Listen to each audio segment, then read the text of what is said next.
Buenas tardes a todos. Bueno, pues esta es nuestra penúltima sesión de HTML y CSS. Terminamos el jueves estas 3 semanas que hemos trabajado. Nos extendimos una semana para añadir algunos temas y tocarlos con la profundidad adecuada. Y bueno, en este caso vamos a ver algunos capítulos que son interesantes. Vimos cómo modificábamos la caja a través de todas estas herramientas en la sesión previa. Y ahora vamos a ver otro elemento en donde nos salimos de la caja. A partir de aquí, en las propiedades filter y todo este tipo de cosas, trabajamos con la caja.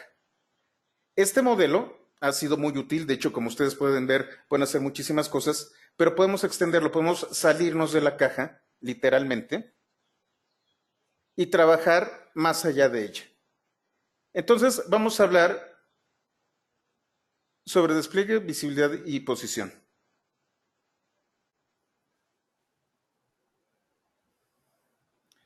Como ya se ha comentado, los elementos de un documento HTML pueden ser catalogados ya sea como bloque o inline. Sin embargo, existen otras maneras de desplegar estos elementos. Permítanme un momento. Ahí está mi teclado que lo pasé a internacional. Esto era lo que nosotros sabíamos. Solo había elementos inline y block. Sin embargo, existen otros, CSS nos permite cambiar el tipo de elemento del que se trata. Como veíamos previamente en HTML, esto lo arreglo después, los elementos de tipo block pueden contener una o varias líneas y no soportan elementos a sus lados. Los elementos tipo inline están dentro de un elemento block y corresponden generalmente a porciones de texto dentro de un elemento de tipo block. Estos sí permiten tener otros elementos a su lado.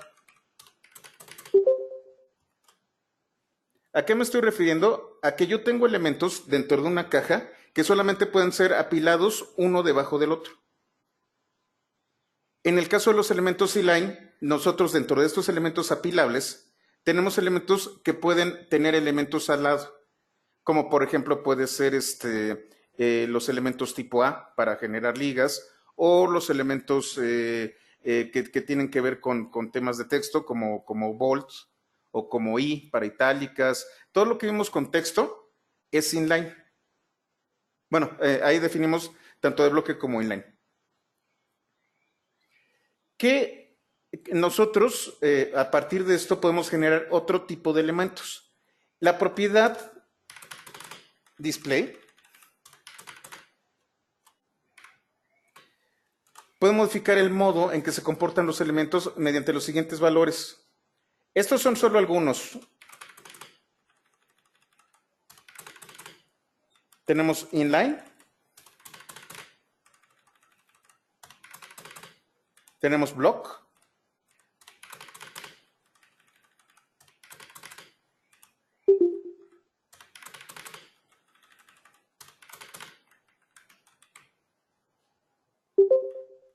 déjenme modificar algunas cosas, y tenemos block inline y table.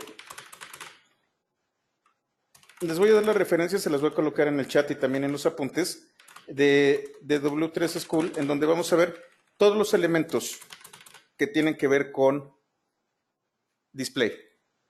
Display en español es desplegar. Y entonces vamos a verlo. Déjenme, me voy a W3C. W3 School. Y vamos a ver display.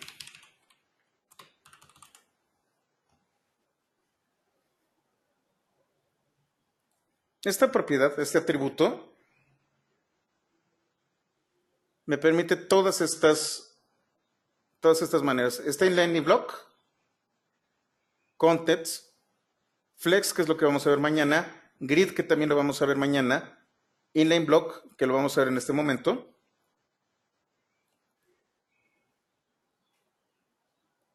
Puedo crear algo como si fuera un elemento de tipo list item. Es más, también lo voy a copiar. Voy a copiar los que sí son interesantes y vamos a utilizar.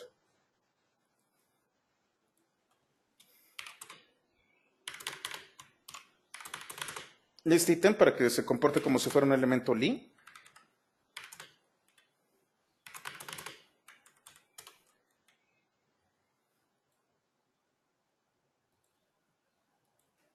Este de running es muy particular, no lo vamos a ver, pero después se los platicaré.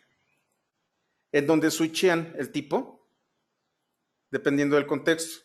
Si es bloque se convierte en inline y si es inline se convierte en bloque. Table, estos son muy interesantes, table caption.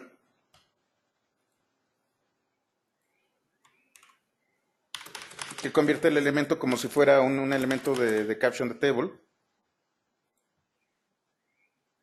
Un grupo de columnas de tabla.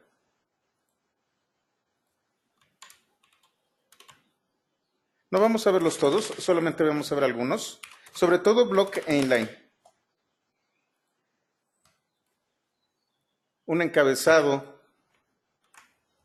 de una tabla.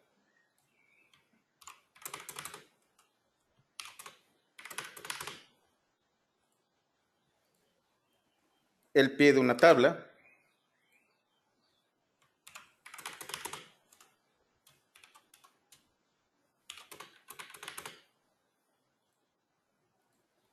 Ahora sí, aquí vamos a tener un renglón de una tabla.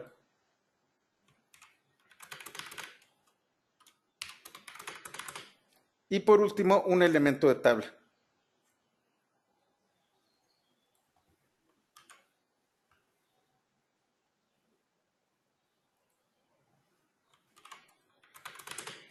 Y vamos a ver también este que es known. Known es como si no existiera el elemento.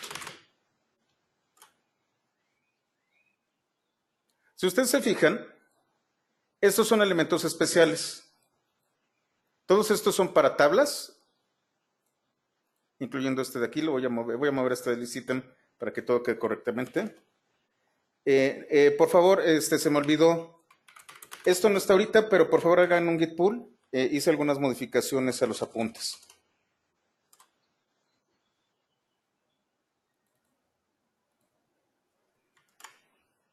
Estos son los elementos que vamos a estar trabajando con display. Vamos a ver algunos ejemplos.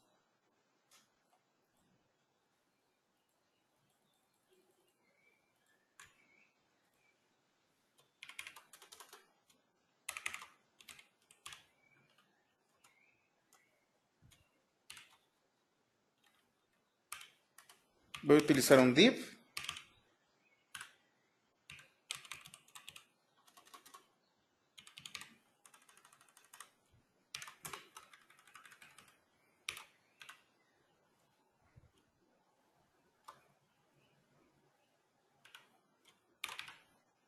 Se va a llamar ejemplo 11.1.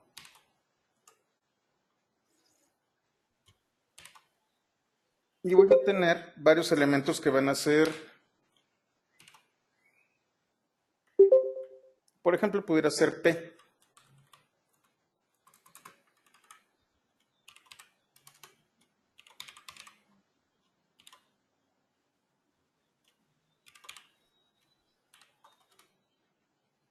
Es más, ni siquiera P. Van a ser otros div.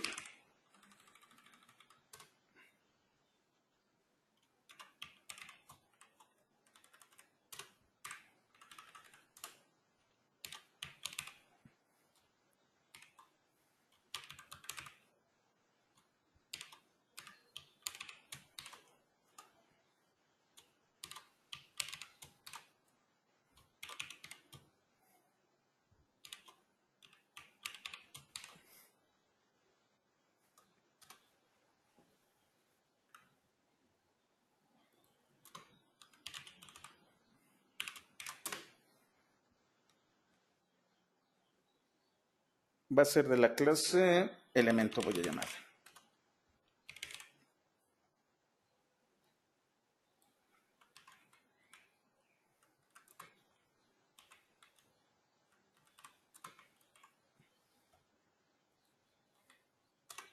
Si ustedes se fijan, no estoy utilizando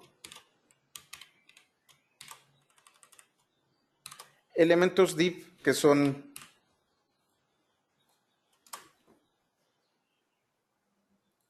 de bloque, pero que no definen absolutamente nada.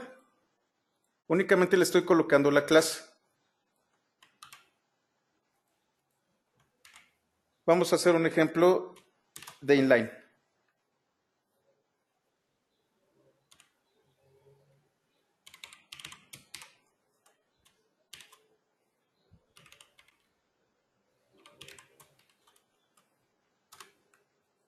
Fíjense qué va a pasar.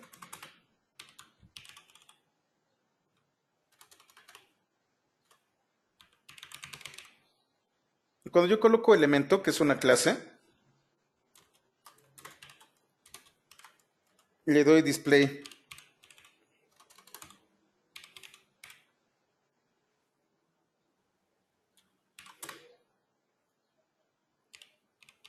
Inline. ¿Qué es lo que estoy haciendo? Todos los elementos div se van a volver inline. Eso significa que esto se va a comportar como si yo tuviera un solo elemento div, que es este de aquí, y esto me permite colocar elementos al lado. Huevo, leche, pan. Vamos a seguir haciendo algunas modificaciones. ¿Qué pasa si yo en display le coloco none?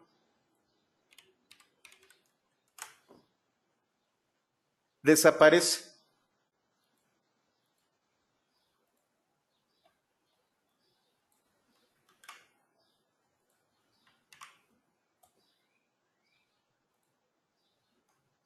Ahora, fíjense lo que voy a hacer. Tengo inline y block.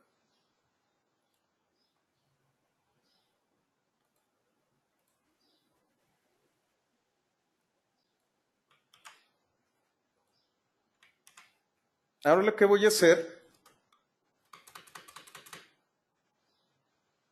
voy a copiarlo y voy a hacer otro ejemplo para que lo veamos de display none. Aquí lo voy a colocar.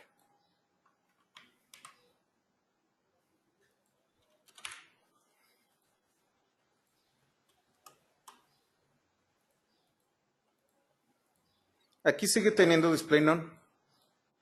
Pero ¿qué pasa si yo le digo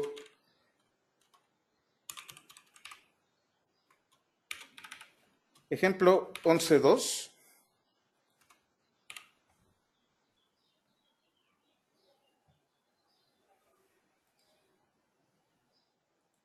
Y le voy a decir display. Pero display table.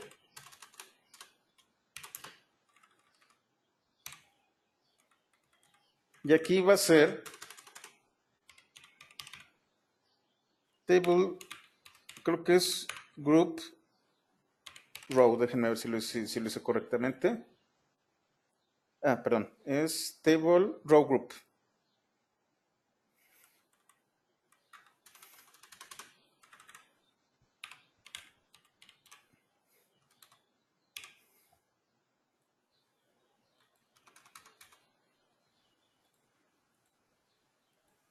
Tengo esto de aquí que ya está visto. Y esto que yo tengo aquí se convierte en una tabla.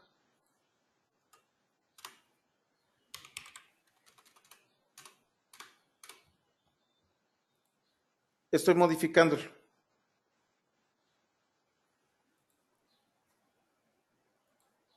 ¿Qué pasa si ahora a la clase elemento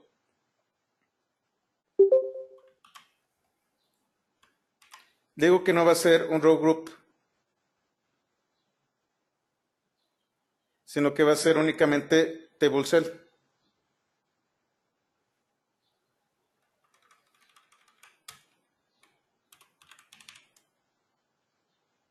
Estoy aquí. Esto es una tabla. No se puede ver aquí. Déjenme ver si la puedo,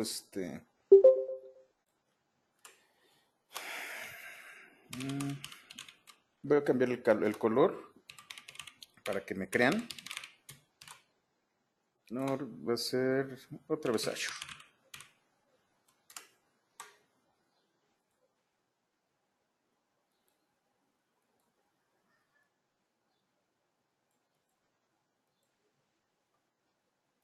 ¿Es correcto? Déjenme ver. Table row group.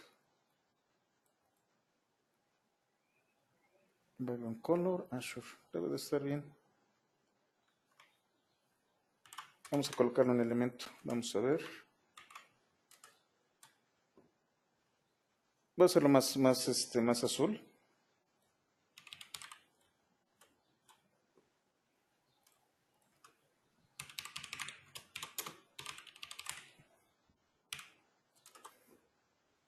Si se fijan, aquí esto tiene el tamaño de una celda.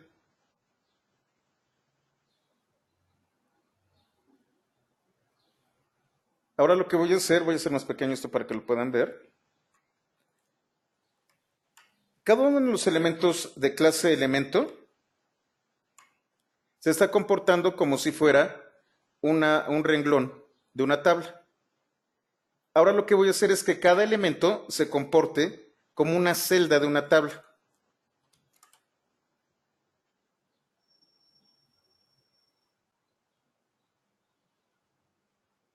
Entonces tengo huevo, leche y pan como si fuera una tabla.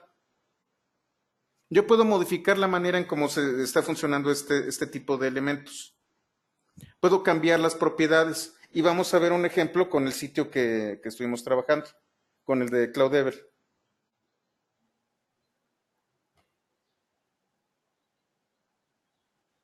Yo creo que al final del curso voy a pasarles el sitio de CloudEvel dentro del ¿cómo se llama? Dentro del repositorio para que ustedes lo puedan jugar con él.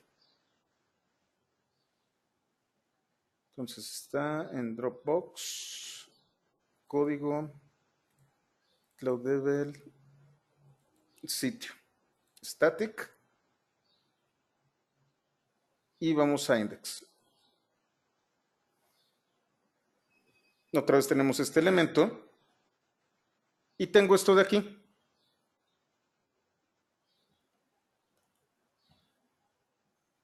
Voy a inspeccionar elemento.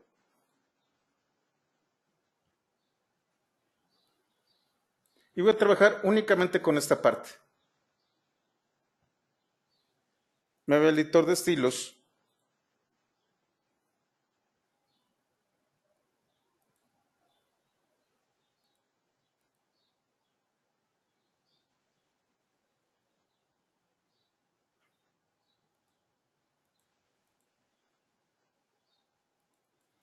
Estas son las reglas que tenemos.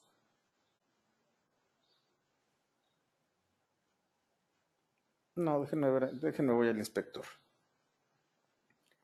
Tengo head, body, header, nav.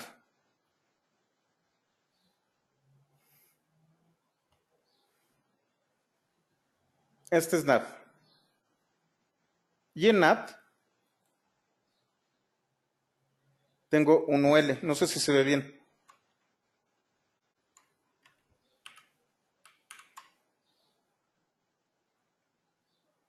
Y cada uno de estos es una lista. Navbar es un elemento de lista ordenada. Aquí dice display table. Si yo le quito esto de display table, ya no es una tabla.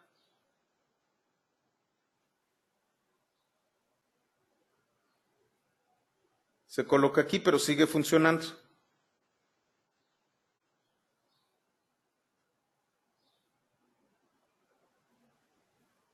Luego tengo varios elementos li.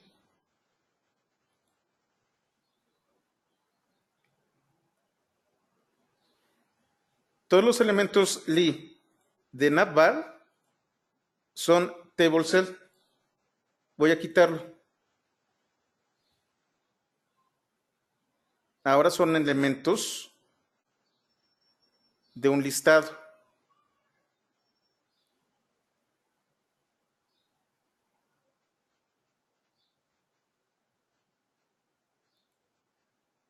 Si le quito el list type, era none. O sea, le había quitado todos los estilos de una lista.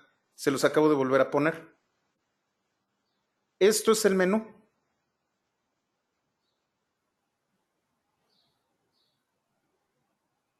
Este es el primer menú. Lo que hice fue modificar sus características diciendo que son elementos de una tabla. Primero le quité los balazos con listStyleType, none. Y luego le dije, ¿sabes qué? Estos de aquí, en lugar de ser elementos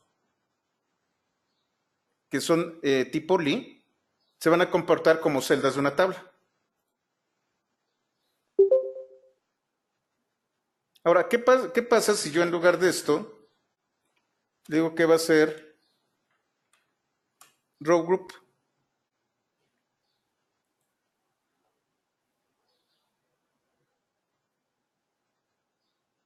Ahora se vuelven renglones.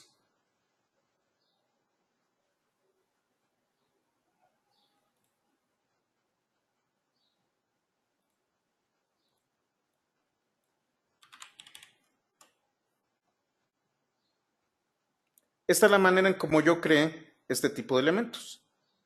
Me voy otra vez al editor de estilos y quito las reglas. Y esto es lo que yo he estado trabajando, un elemento UL que tiene elementos Lee. Pero con display yo pude modificar la manera en cómo son desplegados. Ese es el poder que tiene display.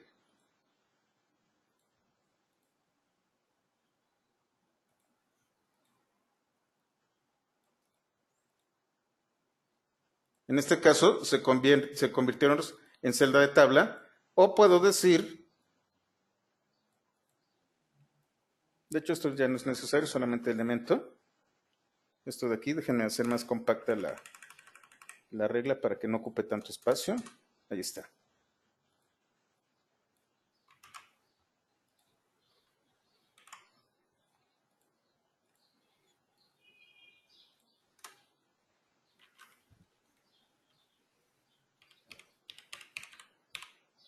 ¿Es inline block o block inline?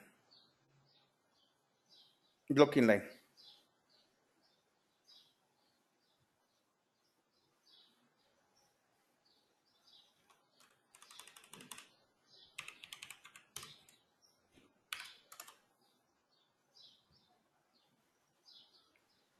Ahora este es un elemento que parece de bloque, pero que me permite a su vez manejar elementos laterales. Este se llama block inline. Es muy particular. Yo puedo cambiar las características de prácticamente cualquier elemento, convertirlo en cualquier otra cosa. Puedo transformar los elementos utilizando este tipo de cosas. Puedo crearlos como si fueran elementos de una lista e inclusive de elementos que no lo son, crear una tabla. O simplemente si no quiero que se vean, le coloco none.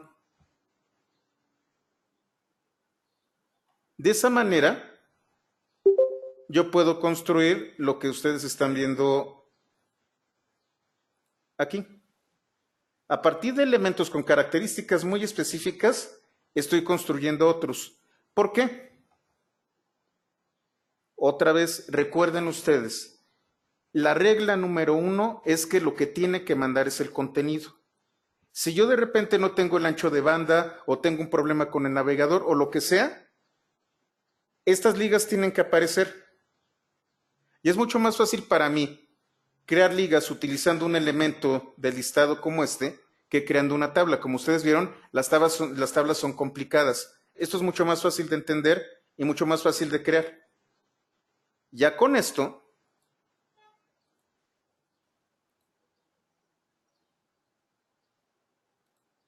yo puedo crear todos los estilos necesarios para que esto funcione correctamente.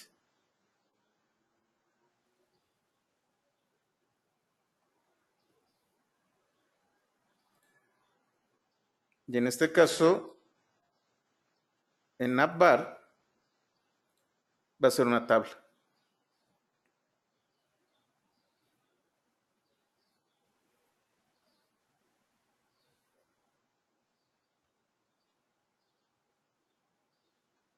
¿Aquí queda claro? Ahora, ¿por qué? Fíjense, ¿por qué si yo no lo coloco como tabla se va hacia este lado? UL es un elemento de bloque.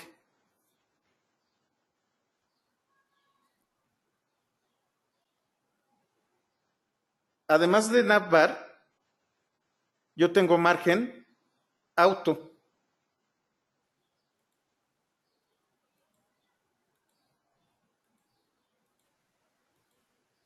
Estoy indicando un margen automático. En este caso es 0, lo está colocando 0. Me está dejando 0 margen entre la parte de arriba y acá, pero aquí me lo deja así por ser un elemento de lista. Los elementos de lista tienen que estar pegados y funcionar como tales. Pero la tabla se maneja distinto. Cuando yo utilizo una tabla, este elemento de margen me centra la tabla dentro del documento.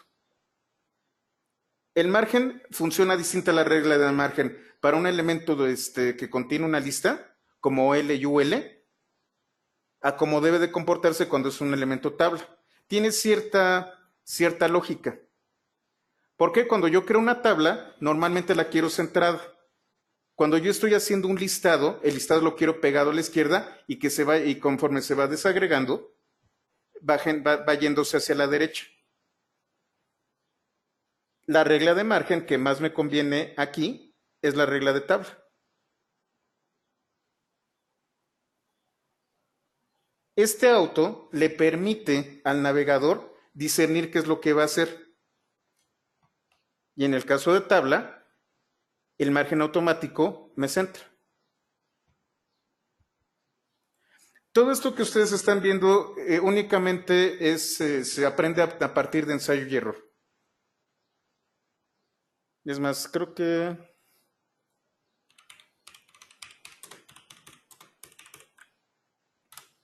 hay un meme por ahí.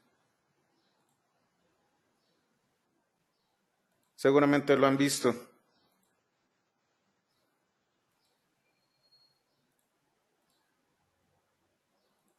De que esto es CSS. Esto pasa con CSS todo el tiempo.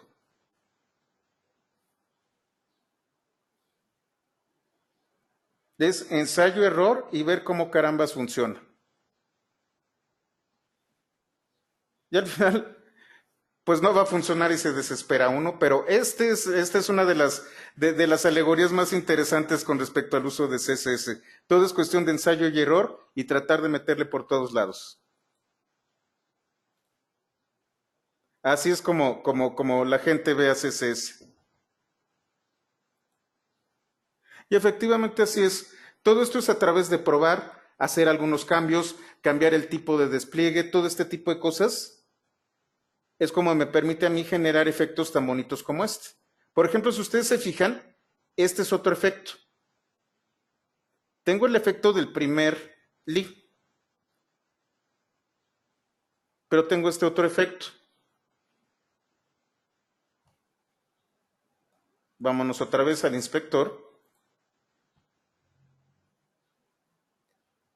Este elemento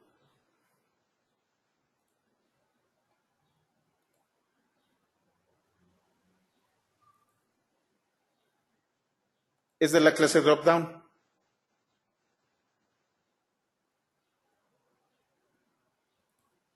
Para empezar, si yo no me coloco sobre de él, el display es none, no se ve.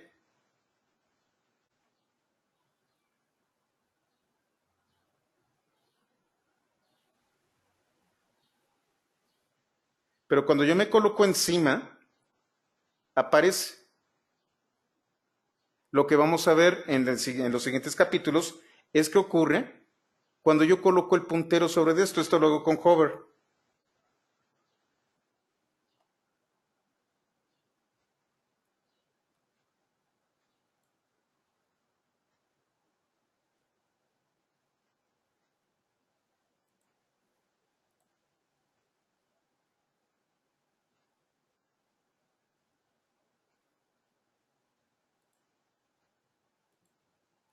Fíjense, si le quito todas las reglas a dropdown, eso es lo que aparece.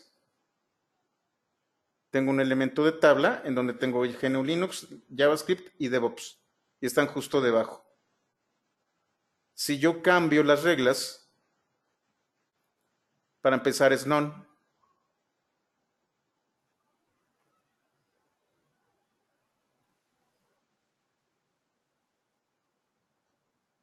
Esta herramienta de Firefox me permite justamente esto, jugar con todos los elementos, experimentar, moverle a donde yo quiero experimentarle aquí. Me da inclusive las opciones y puedo ver el resultado prácticamente de inmediato.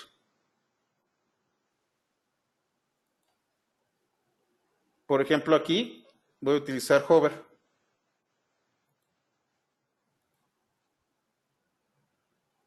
Seleccioné esto y le digo, ahora, drop down lo quiero como hover.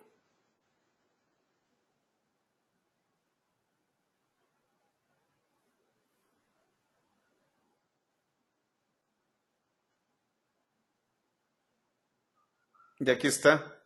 En el caso de que me encuentro encima de este li y hay un drop down, la posición es absoluta, ahorita vamos a ver de posición, se convierte en una tabla. Aquí le estoy dando el color.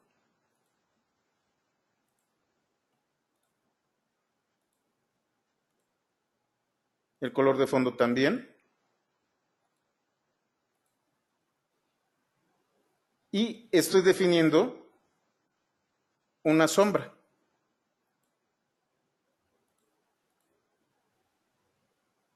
Y un borde a la izquierda.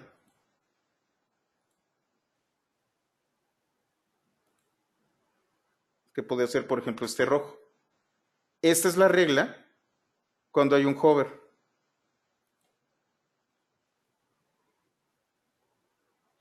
Este es mi pequeño laboratorio de CSS.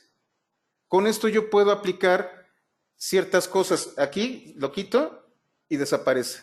Estas son las cosas que pueden pasar. Se llaman pseudoclases con este elemento.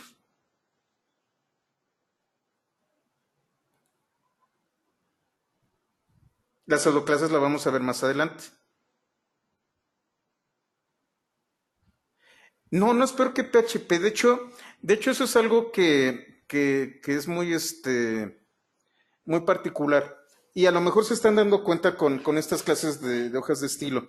Normalmente un curso de hojas de estilo es muy superficial y es dado, y con todo respeto, por un diseñador.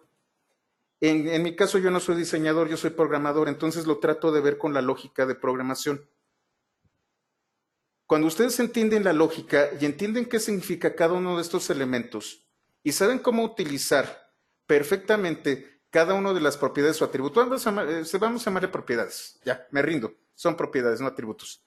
Si ustedes conocen todos los posibles valores de estas propiedades, entonces ya no se hacen ya no es tan difícil entender. Pueden llevar un orden lógico, ya no están tan perdidos. Mi intención de extender este curso de hojas de estilo es eso. Normalmente este curso lo da un diseñador y lo da muy rápido y les deja tarea de todo lo demás. Yo me estoy tomando mi tiempo para que podamos ver no solamente los apuntes, sino que veamos cómo funciona en vivo esta cosa. Ya con todo esto, ustedes ya pueden empezar a entender de que sí, no es sencillo, es bastante laborioso.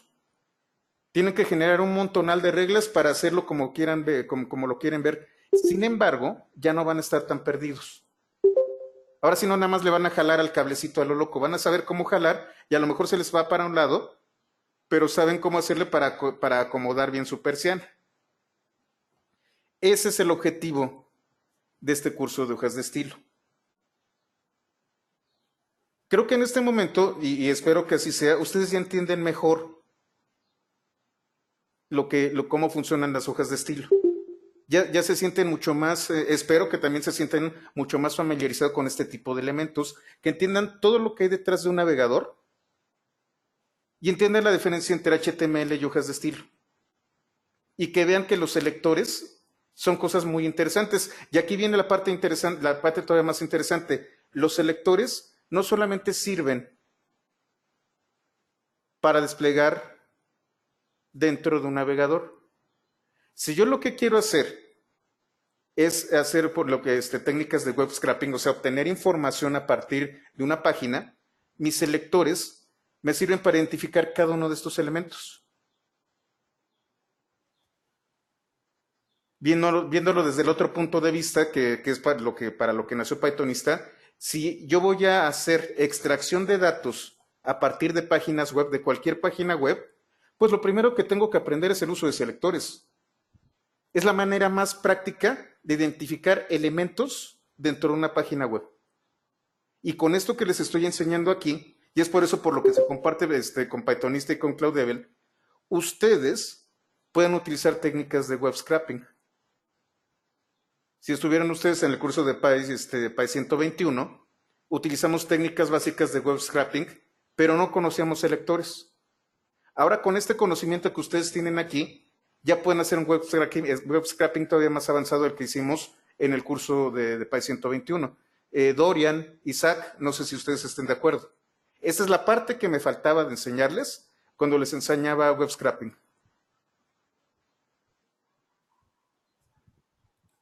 Hay muchas aplicaciones para este tipo de cosas. No solamente cómo se ve, que esto, bueno, sí es importante, sino cómo extraemos la información. Si entendemos esto, el proceso de adquirir información se vuelve algo mucho más eficiente. Podemos generar arañas, los famosos spiders o los robots, que permitan identificar efectivamente cada uno de los elementos.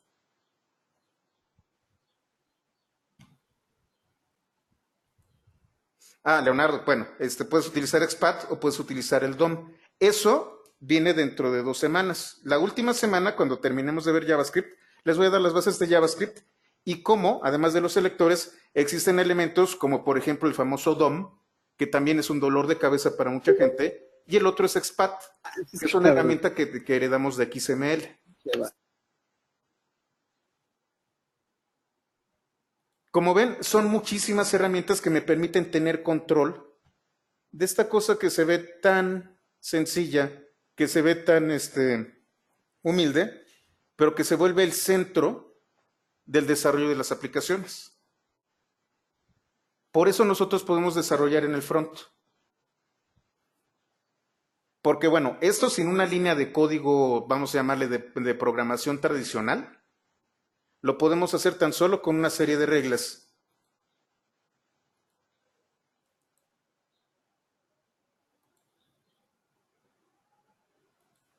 Como las vemos aquí.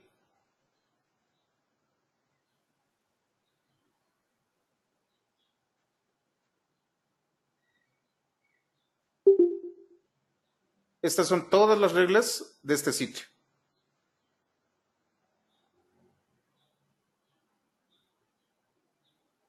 No necesito editar a través de ¿cómo se llama? Ni de Atom, ni de Visual Studio Code. La edición la puedo hacer directamente desde el editor de estilos.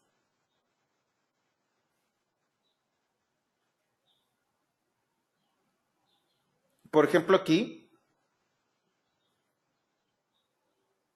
quité la animación de nubecitas.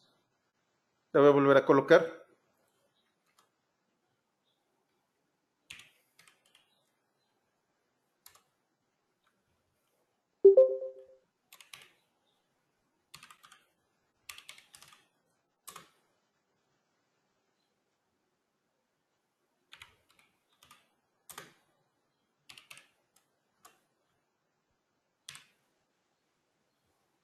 Y apenas hago esto, apenas añado esta regla, empieza la animación aquí arriba. ¿Qué tal si lo quiero hacer más rápido? Un segundo. Pero si se fijan, como que se frena.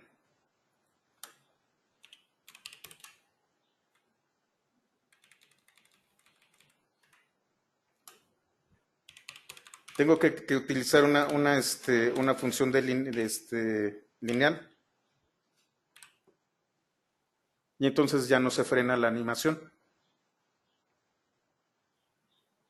No estoy abriendo ningún editor. En el propio navegador puedo jugar con esto. No quiero las nubecitas tan rápidas. Les doy 10 segundos. Le puedo dar hasta 30 segundos. Es más, le puedo dar cualquier duración en tiempo. Y tan solo con modificarla,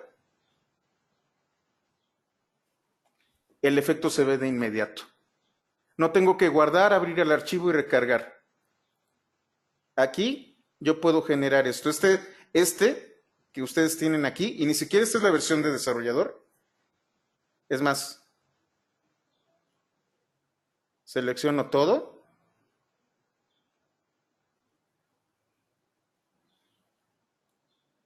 Control X.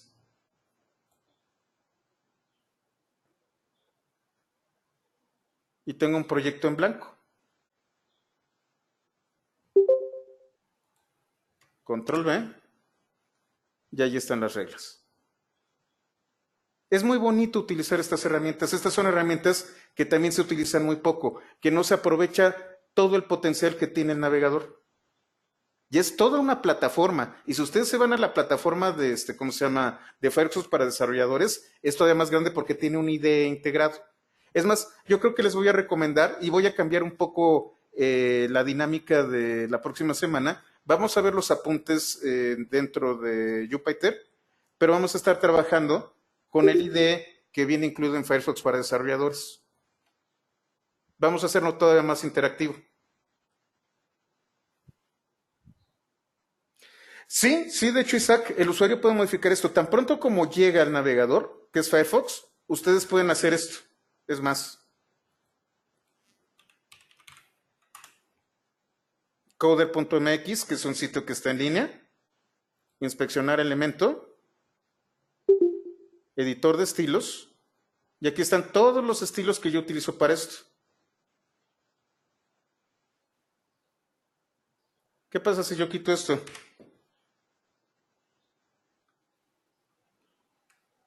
No pasa mucho.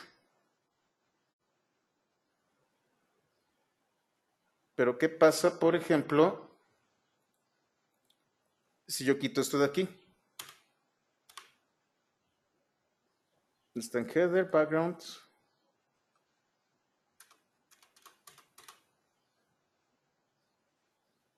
Déjenme ver, más fuentes, nombre, container, el first font.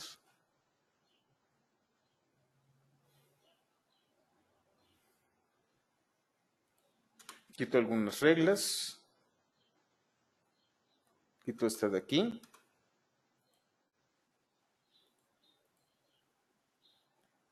Y estas reglas yo las puedo guardar. Puedo tomar un sitio, copiar las reglas del sitio y guardarlas. Este sitio está en línea. Yo puedo tomar toda esta información.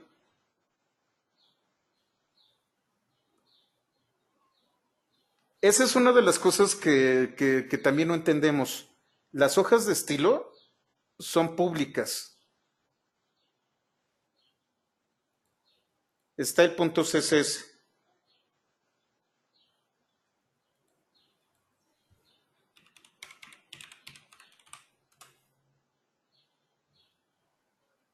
Esta es mi hoja de estilos del sitio.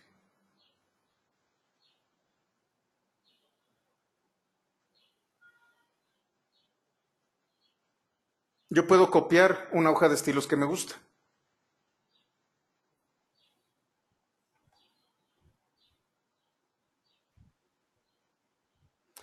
Ramiro, sí, yo creo que sí. Lo primero que tienes que hacer es el contenido. ¿Tú estuviste en el curso de Django, Ramiro?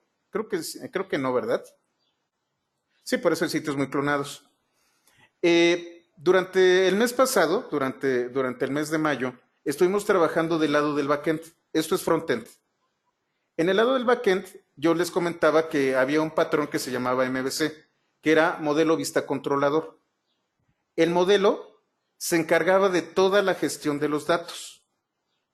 La vista aplicaba reglas del negocio y el controlador era esto que ustedes estaban viendo. A través de una serie de interfaces, yo podía modificar ciertos elementos que se ajustaran a las reglas de negocios y las reglas de negocios a su vez modificaban los datos. Eso ocurre en el back. Y entonces lo que tú estás comentando es correcto, Ramiro. Primero hablamos de los datos, generamos una serie de reglas de negocios de cómo va a interactuar nuestra aplicación con los datos y después nosotros podemos especificar la vista. La vista no necesariamente tiene que ser una página web. Es ahí en donde herramientas, como sucede, por ejemplo, con React. Bueno, React es una biblioteca de JavaScript para el front, que de hecho este va a ser un curso que voy a dar, creo que va a ser en agosto. Va a ser Django avanzado utilizando React para el front. Y el hermano de React se llama React Native.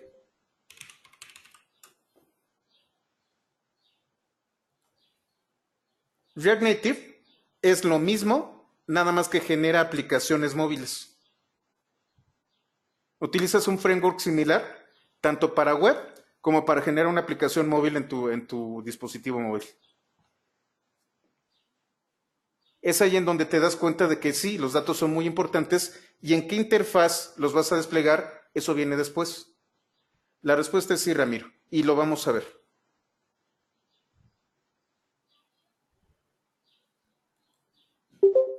¿Cuál es el controlador? Nosotros tenemos este patrón, sobre todo MVC se utiliza mucho con Ruby on Rails. Horror, R-O-R,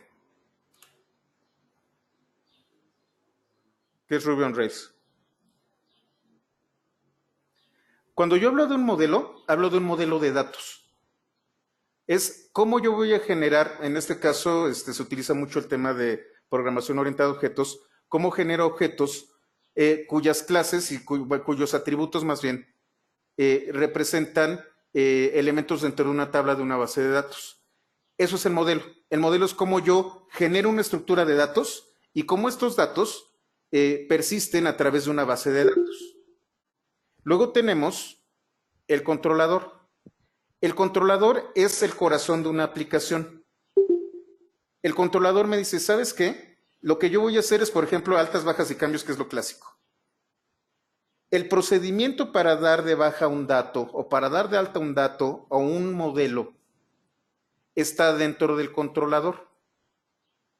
El controlador también me dice, oye, el cliente únicamente me está pidiendo el listado de aquellas personas cuyo apellido empiece con H. Ah, entonces el controlador se encarga de desplegar en el, ¿cómo se llama? En el navegador solamente a las personas que funcionan con H. El controlador, como su nombre lo indica, es el que se encarga de la interacción, tanto con el cliente como con el servidor, está en medio. Y la vista es el lado del front, es cómo se va a desplegar la información. Este patrón de MVC ya está viejito. Ahora nosotros tenemos únicamente de este lado el modelo y el control completo de la vista puede ser a través de React, puede ser a través de Vue,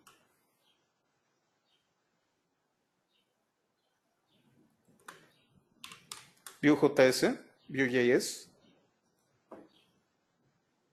o puede ser a través de Angular. Todos estos son frameworks, son marcos de trabajo que utilizan JavaScript y que funcionan del lado del navegador.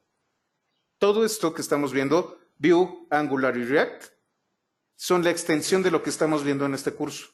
Yo les estoy dando las bases. A partir de estas bases se generan otras herramientas, como las que estamos viendo aquí. Justamente por eso estoy dando estos cursos. Yo siempre empiezo desde cero. Siempre les doy las bases y a partir de unas bases sólidas puedo empezar a construir. Por eso doy Python desde cero, por eso estoy dando este curso. Voy a dar uno de bases de datos desde cero, para que entiendan todos los conceptos que tienen que ver con esto y ya se sientan cómodos con todos aquellos frameworks que ustedes pueden utilizar. Los libero del framework. Les doy los conceptos primarios y a partir de esos conceptos primarios bien entendidos, prácticamente puede explotar todo el resto de la tecnología. MVC, Jonathan. No sé si ya quedó más claro o quieres que te lo vuelva a explicar. ROR. Yo creo que Ruby on Rails no lo voy a dar. Estoy muy metido con Python y ahorita lo que quiero dar es Rust. Ruby me gusta mucho. Ruby es un lenguaje muy bonito. Nada más que ya son demasiados temas los que estoy abarcando. Ya no podría abarcar más. Ya tengo material para este y para el próximo año. Entonces, no podría decirles que de uno de Ruby on Rails.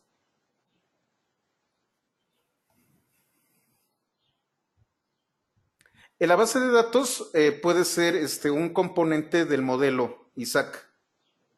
La aplicación en sí es el controlador. Y del otro lado tú tienes la vista. La vista es cómo se despliega. Sin embargo, la vista evolucionó. La vista también puede hacer cálculos. Eso es lo que hace Angular.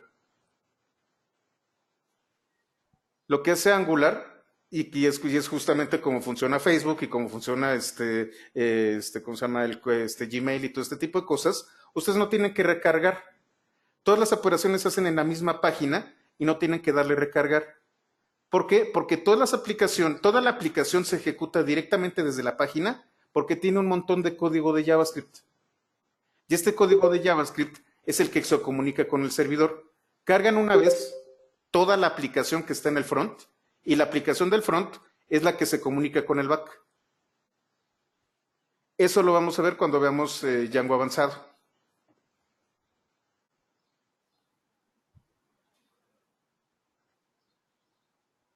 El de seguridad, César, no te preocupes, que se viene después, lo estoy preparando. Total, vienen muchísimos cursos, muchísima capacitación, yo voy a seguir trabajando con esto, pero bueno, vamos a terminar con lo que nos atañe el día de hoy. Ahora, además del despliegue, que es esto de aquí, yo puedo definir una posición. Si ustedes recuerdan, yo hablaba de que nosotros teníamos un contenedor y que en el contenedor había contenido. Yo puedo liberarme de eso. Vamos a ver un poco los apuntes. Por defecto, así tal cual, los documentos HTML despliegan los elementos uno después del otro de forma descendente. Primero coloco un encabezado, después coloco un párrafo, después otro encabezado, más párrafos, puedo colocar una lista y si es HTML puro, se va de arriba hacia abajo. En el orden en que yo estoy metiendo los elementos son desplegados. Con las hojas de estilo yo puedo modificar esto. A esto se le conoce como flujo. Lo voy a hacer más grande.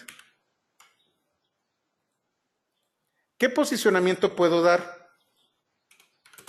Posicionamiento estático, posicionamiento relativo, absoluto y fijo.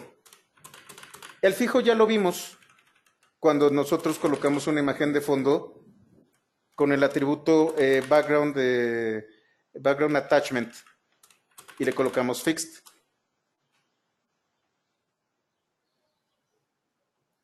El posicionamiento estático es el que nosotros conocemos, el que se usa por defecto. Al flujo en el que los elementos se representan apilados uno después de otro se le conoce como flujo normal o posicionamiento estático.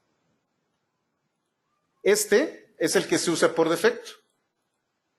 El posicionamiento relativo toma como referencia inicial la posición en la que debería de estar el elemento si se encontrara en un flujo normal. Ahorita lo vamos a ver. El posicionamiento absoluto permite definir una posición relativa al elemento contenedor. Y el posicionamiento fijo permite definir una posición fija dentro de la ventana de un navegador. Déjenme quitar esto de aquí.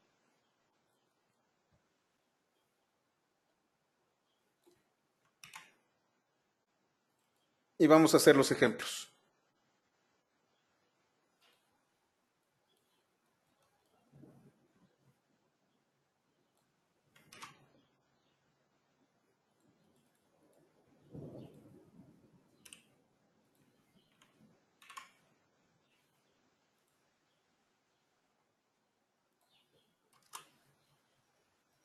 Voy a hacer algo normal. De hecho este es uno de los capítulos en donde menos elementos tengo, pero más ejemplos hay.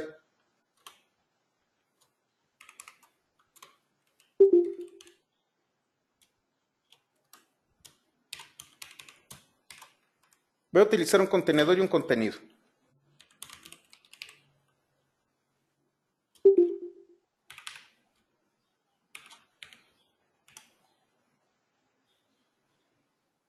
Once tres.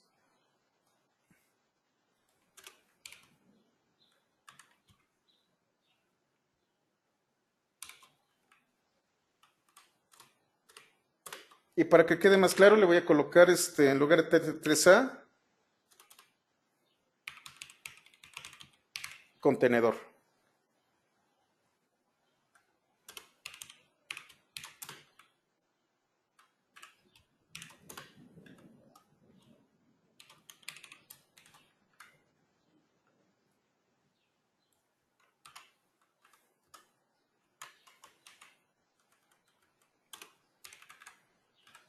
Y este se va a llamar contenido.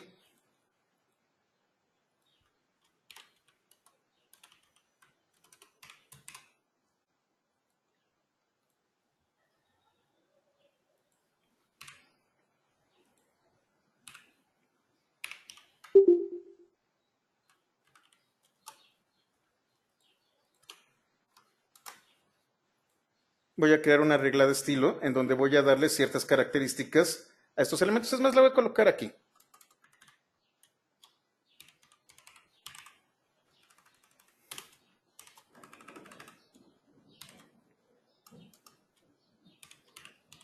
Acá en Zeus se está cayendo el cielo. Espero que ya estén más secos que por acá.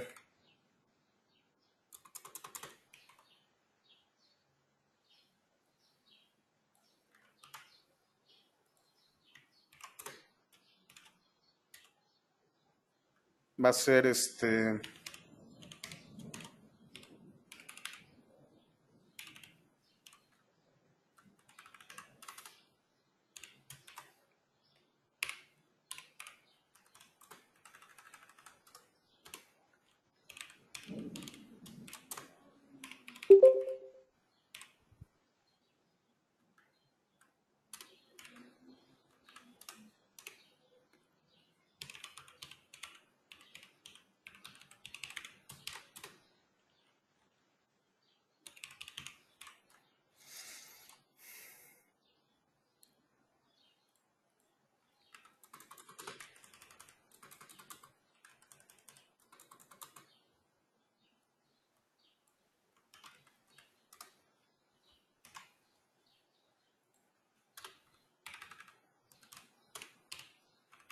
En este caso voy a utilizar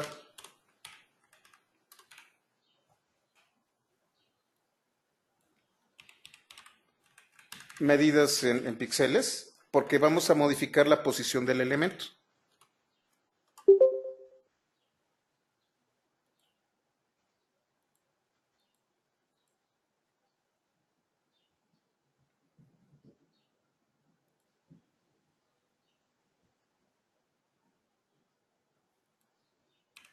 Me falta siempre la N.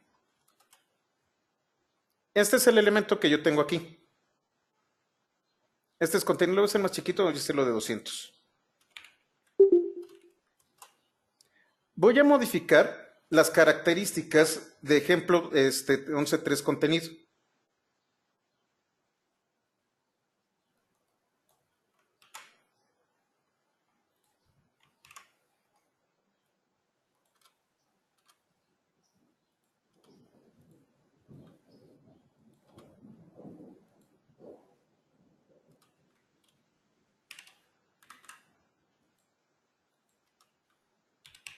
Voy a decirle cuál es la posición. Es más, voy a colocarle aquí.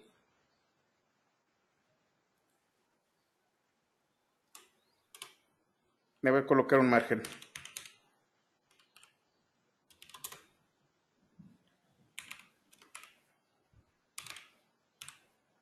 El margen va a ser de 25 píxeles. Ustedes pueden apreciar que el margen que está utilizando es únicamente este margen de la izquierda. Es más, le voy a colocar, sí, 25 píxeles. Este es el margen que yo tengo y está generando un margen en todo lo demás. Un espacio de 25 por 25. Ahorita, por defecto, está utilizando el posicionamiento estático.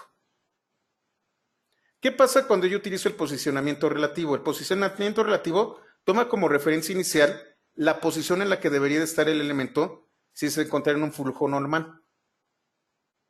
Entonces, a partir de este punto en el que debería de estar, le doy relativo.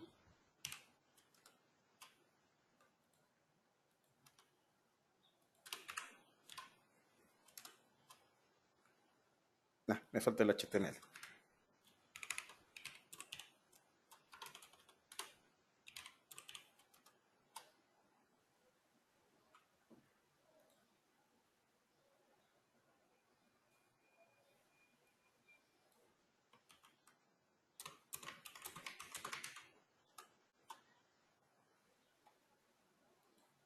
Imágenes de 25 píxeles por 25 y 25.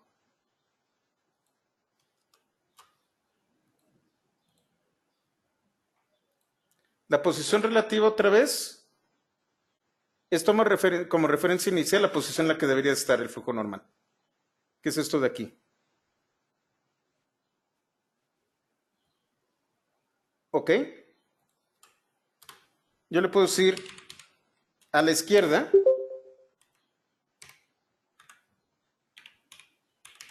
vete 20 píxeles.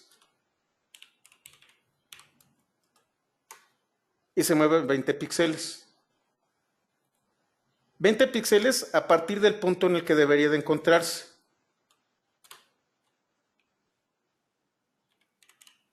A partir de la parte más alta, bájate 130 píxeles. La posición que yo estoy utilizando es esta de aquí, es la relativa. Yo puedo mover el elemento que ya no depende del contenedor, sino de una posición en la que yo me encuentro. Posicionamiento absoluto permite definir una posición relativa al elemento contenedor.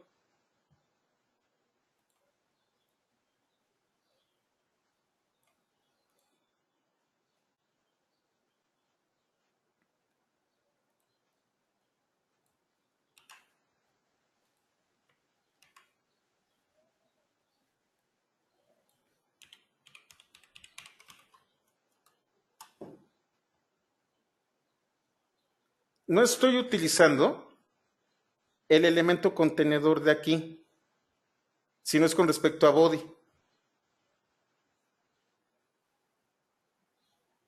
Acabo de salir del contenedor y en lugar de tomar esta posición relativa, estoy utilizando la posición del otro contenedor. Fíjense, me salí inclusive de la celda.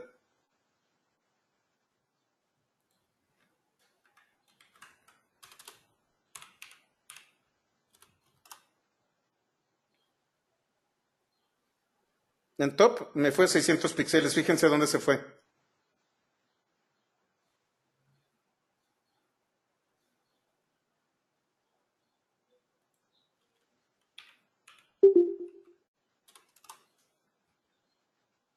Ahora, este elemento es libre como el viento. Dejó de pertenecer a este contenedor y se fue al contenedor principal. ¿Cuál es? Es el de esta celda. Si lo dejo en 0,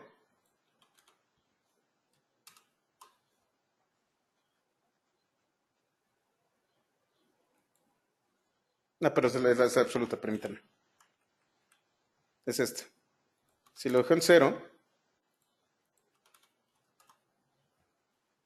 esta es su posición del contenedor. Es el contenedor que a su vez contiene.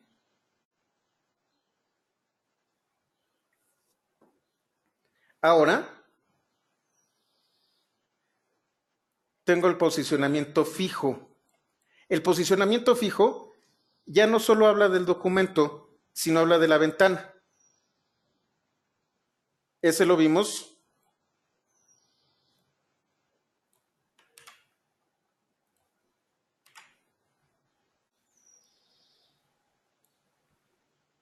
cuando vimos fixed en background.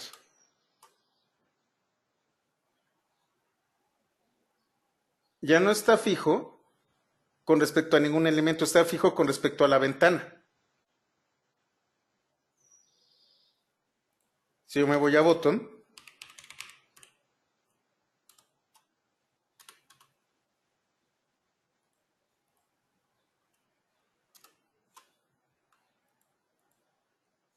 ¿es botón así o es botón así? No es así.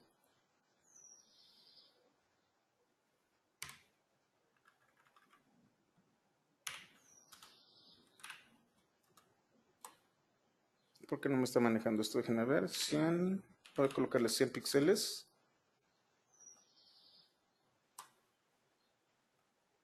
Aquí está a la izquierda 100 píxeles y botón. No, es que es top. Voy a colocarle top.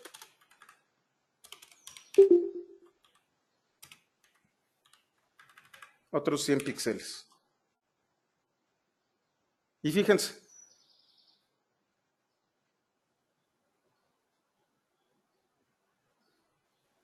Fixed, perdón, fixed se está refiriendo a la ventana.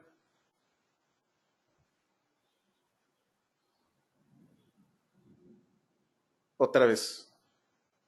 Tenemos estático, que es el tradicional, relativo, que es con respecto a este contenedor, absoluto, que tiene que ver con respecto al documento, y fijo, que es con respecto a la ventana.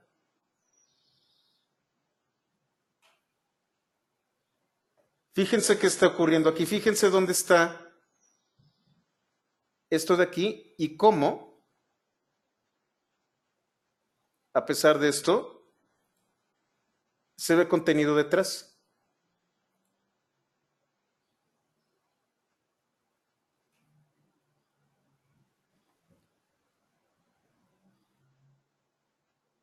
Bueno, de hecho no es detrás, es encima.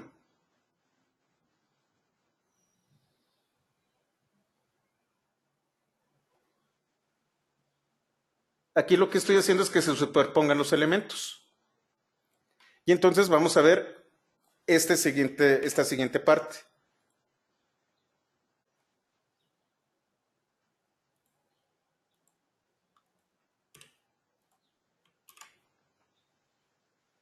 Z-index me dice cuál se superpone a cuál. Si se fijan, este de aquí, este que dice superposición de elementos, está por debajo de este azul.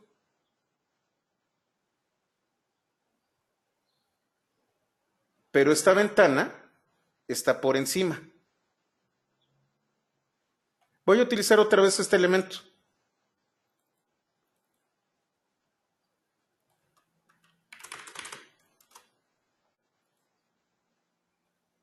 Ya que está ahí flotando felizmente.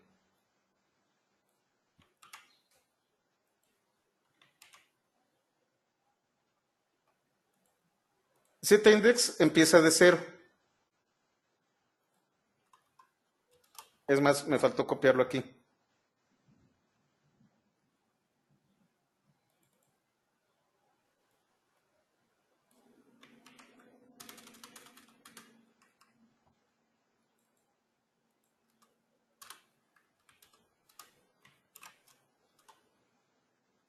Es un entero positivo incluyendo 0. ¿Qué pasa si yo le digo que su Z-index es 0?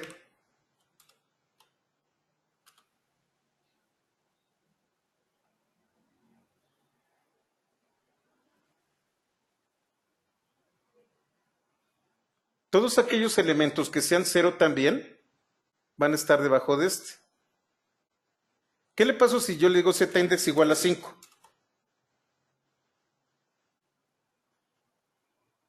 Va a tener algunos sobre los que va a estar arriba. Vamos a ver, Z-index 15. Vamos a ver si lo permite.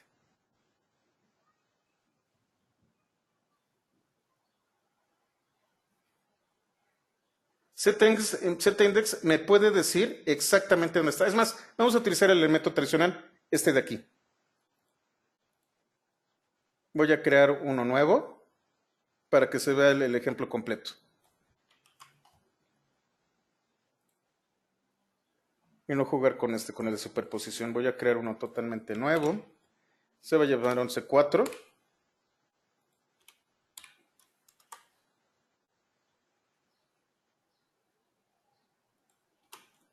11.4, 11.4. Aquí está, tengo otro elemento.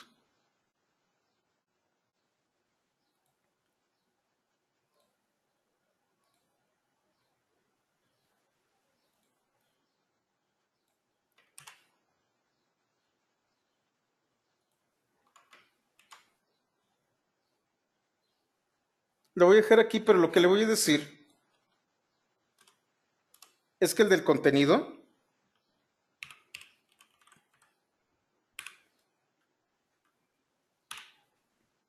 ZIndex es 1.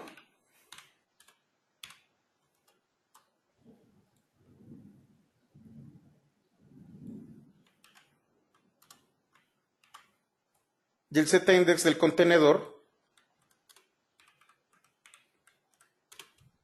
es 0.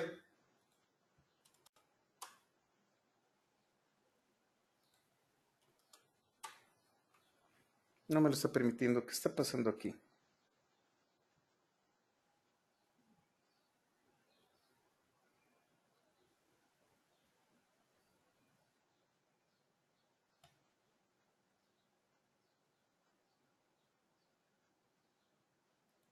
Ah, no, es al revés. 0 y 1. Otra vez es que este es 4. Perdonen.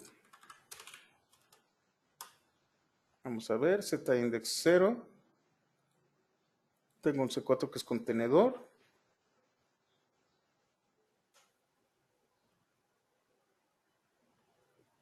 Y luego el contenido. Algo está pasando, no me está dejando utilizar esto, déjenme ver.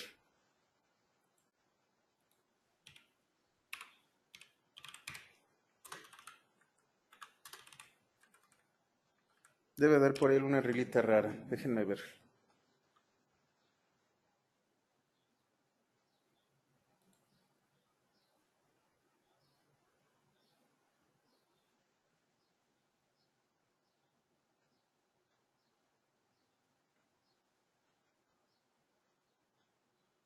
Ah, se permite también negativos. A ver, déjenme ver si le coloco -1.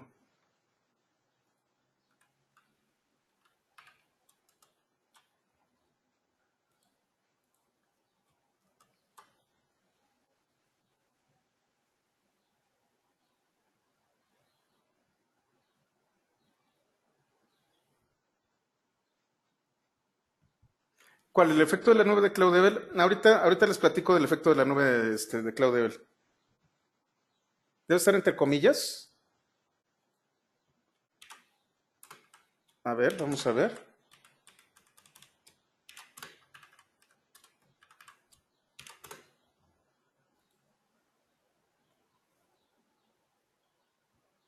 Gracias por el dato, déjenme verlo.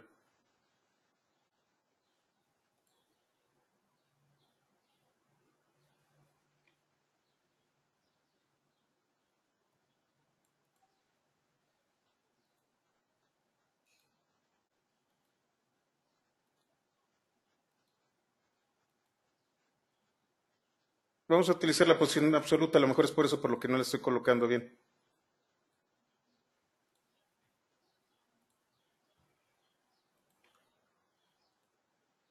Contenido.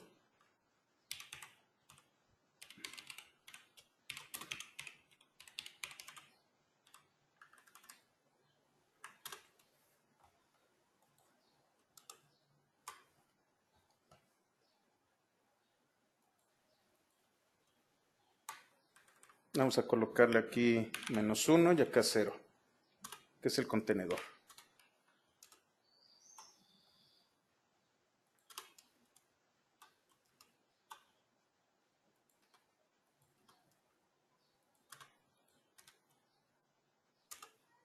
Ahí está, ya por fin. Era lo de la posición absoluta. ¿Qué es lo que estoy haciendo? Es colocar una posición absoluta mayor en el ZIndex al contenedor.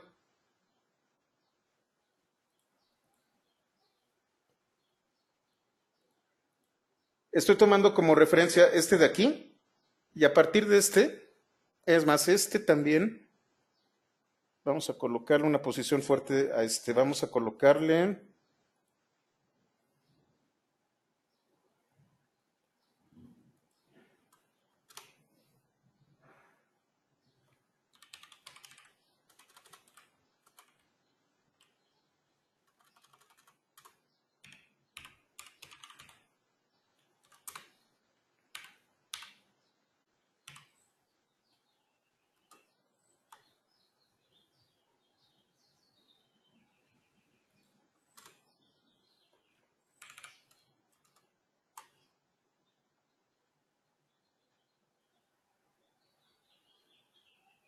no sé por qué no me está funcionando este de -50, yo creo que voy a tener que colocar también este, no fixed, sino otra vez absolute.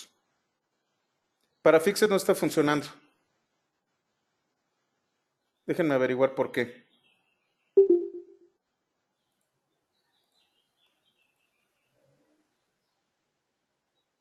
Este no lo he utilizado, este, Raúl, este, no tiene que ver. Vamos a ver el ejemplo de Cloudlevel. De hecho, no he utilizado Z-index en ninguno de estos. Estoy utilizando las referencias, este, completas. De hecho, estoy utilizando una posición, creo que esta es posición relativa nada más. Y estoy colocando uno por encima del otro. Vamos a verlo.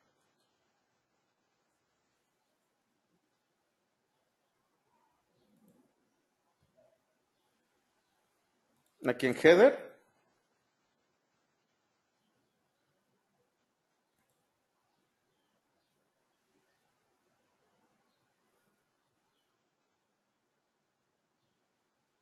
Yo tengo una imagen que se está de aquí, que se repite.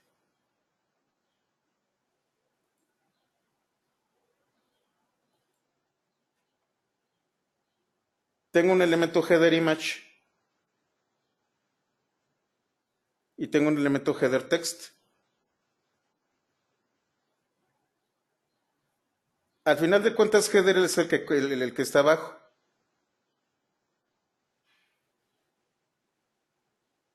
Vamos a cambiar con este header text y le vamos a colocar posición absoluta. Fíjense a dónde se fue.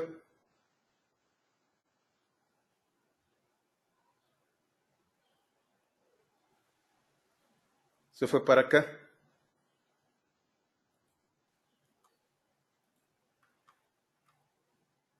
Y aquí lo que voy a hacer es Z-index -23 y se va para abajo. -1 se va para abajo. Voy a moverlo.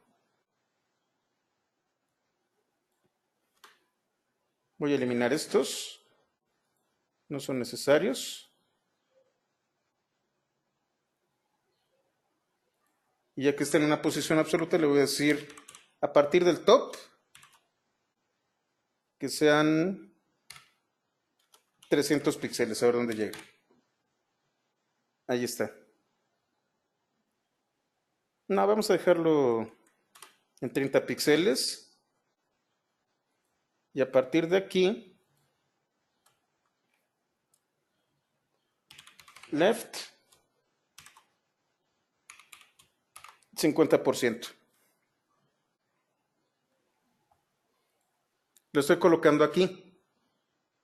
Estos elementos, este de aquí, ya lo eliminé. Ay, bueno, no lo edité.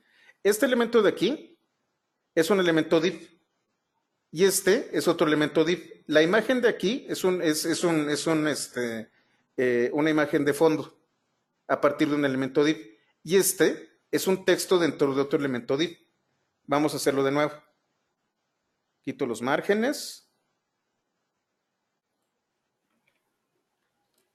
La posición es absoluta.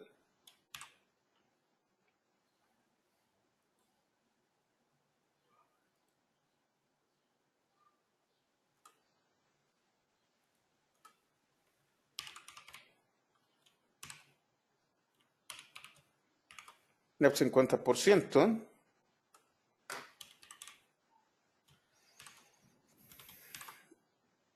Top 50 píxeles. Z-index menos 1. Y se coloca detrás. Z-index 0. Y está al mismo nivel. Z-index 5, por ejemplo, y me voy a mover para abajo.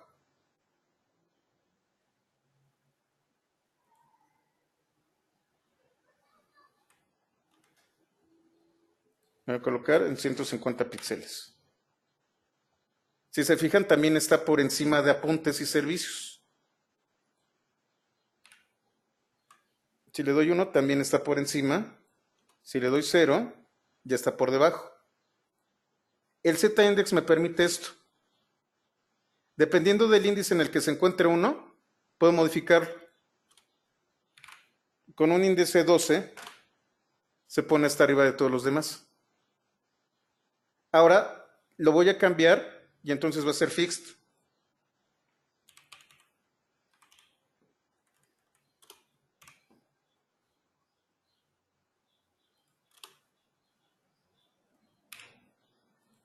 Si tiene el Z-index 0, yo me puedo mover y está por debajo de este. Esto es a lo que yo me estaba refiriendo con los comerciales. Por ejemplo, si yo coloco Cloudable, así como está en 0, y lo coloco en top 50 píxeles, y el Z-index menos 1,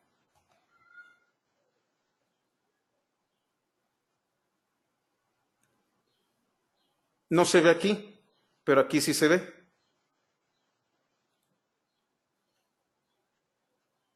Voy a hacerlo un poquito más chico. Voy a bajar esto de aquí.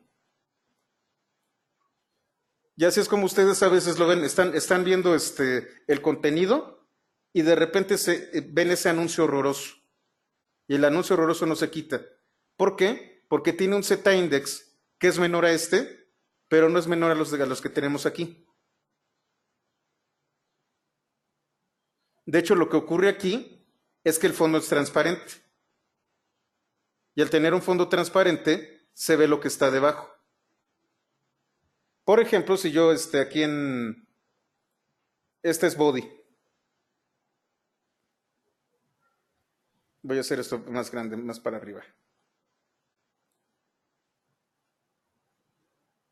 No, porque si lo vuelvo a colocar, se me va a borrar. Bueno, si yo body le colocara un color azul en el fondo, este elemento de Claude no se vería. Porque body por defecto, su tipo de fondo es transparente. Ya lo quité. Bueno. Así es como nosotros logramos estos efectos. Yo coloco un fondo transparente y atrás coloco un elemento con Z-index inferior, y cuando me mueva, solamente aquella porción de fondo transparente es la que va a permitir que se vea el elemento que está escondido detrás. Z-index me permite utilizar este tipo de capas y me permite jugar con las capas.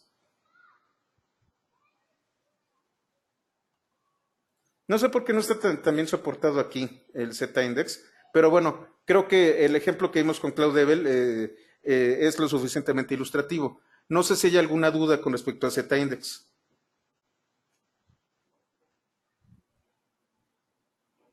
¿Todo bien? Perfecto.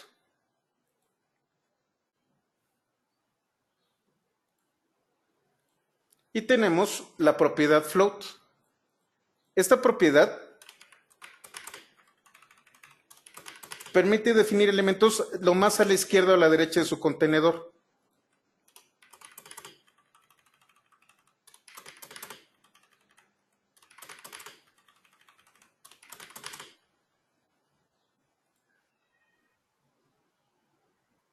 Vamos a ver. Voy a utilizar un Lorem Ipsum.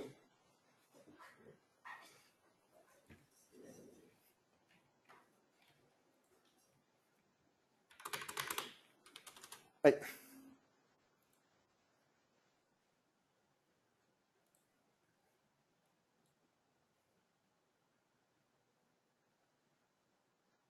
Voy a copiar este HTML.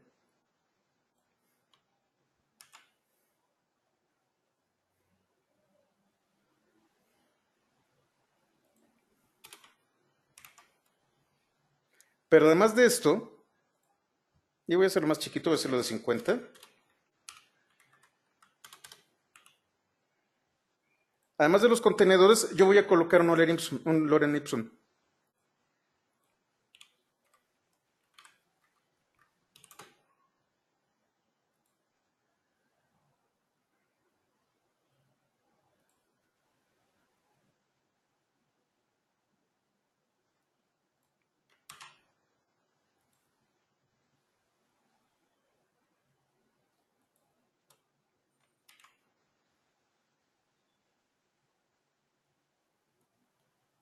Para que se vea bonito.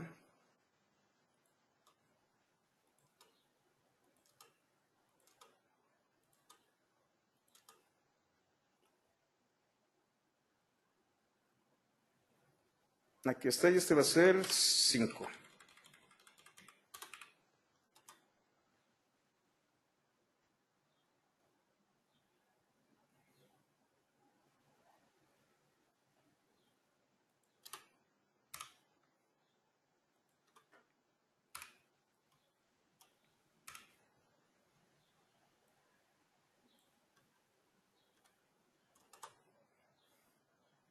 Tengo esto de aquí.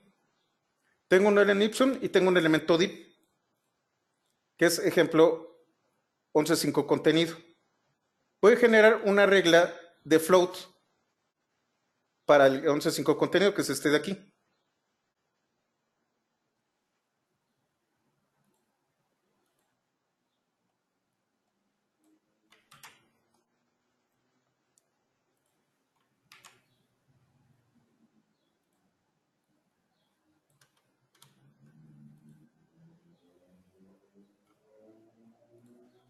Déjenlo recuerdo bien, otra vez a veces se me olvida el float, aquí está, no float.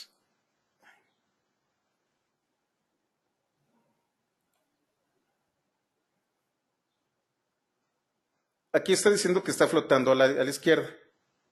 Vamos a colocarlo. Voy a cerrar todo esto.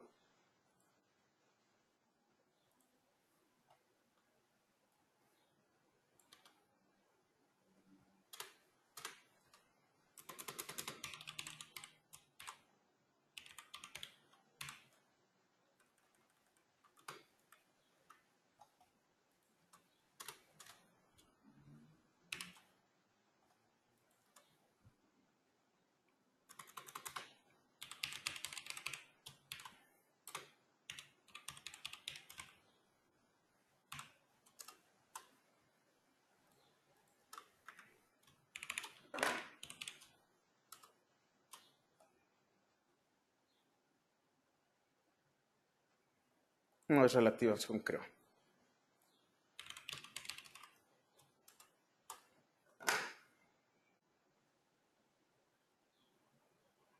Es relativa y va a estar...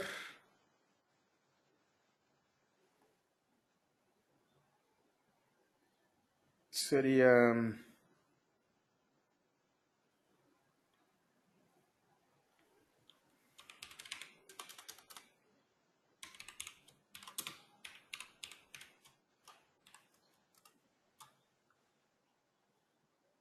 No, sí es absoluta. Ahí está.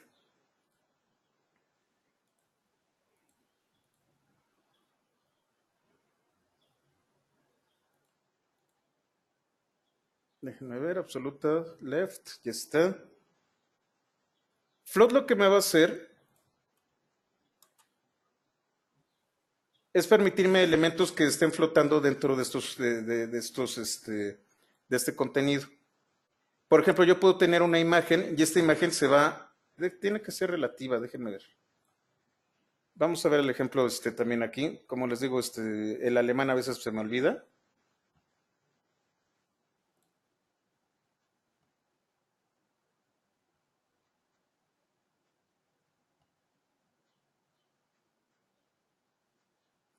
Si yo no le quiero, aquí tengo una imagen y esta se está colocando totalmente a la derecha.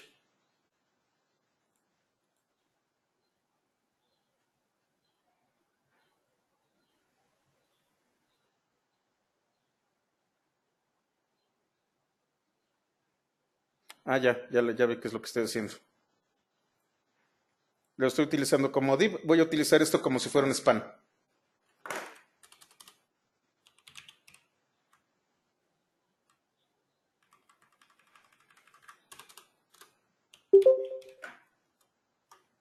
Ya, ahora sí.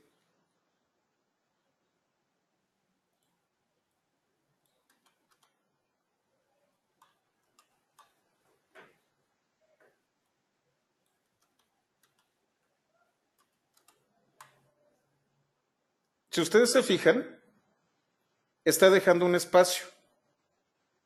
Voy a quitarle el margen.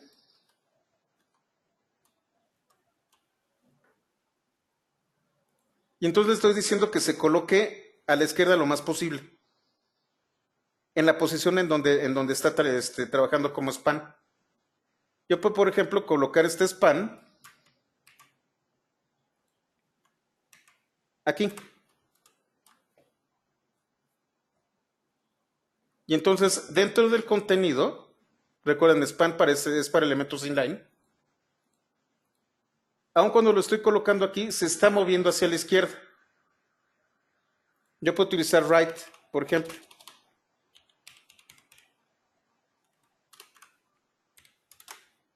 Y se va a colocar a la derecha. El texto que yo tengo aquí se mueve y le deja espacio a este elemento.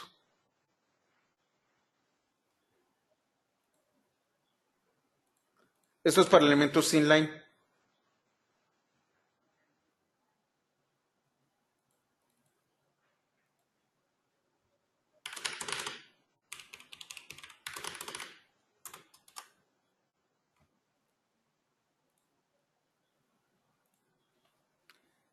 Esto lo hacemos nosotros, por ejemplo, cuando hacemos artículos o cuando queremos meter algún tipo de contenido, en donde tenemos algo así. Tengo una imagen que puedo colocar en medio del texto.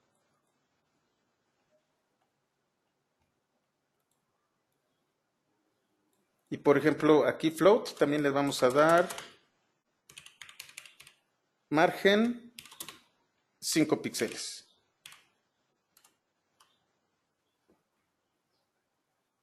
También me está respetando el margen. 20 píxeles, 25 píxeles. Fíjense cómo aumento el margen y se va haciendo hacia un lado el texto. Margen 50 píxeles.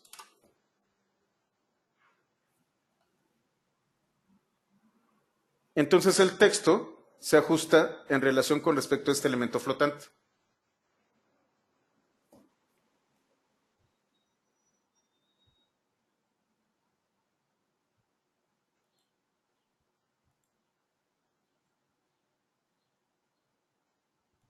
Sí, sí se puede rodear al elemento, pero tendría que colocarse en el center. Déjame ver, creo que es nada más left y right. Sí, solamente es left y right. Si le coloco none,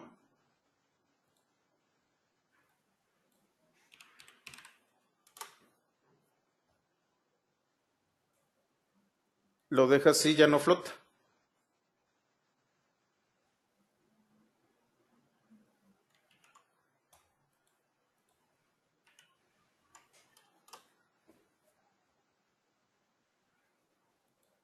Déjenme quito el margen y le coloco none otra vez.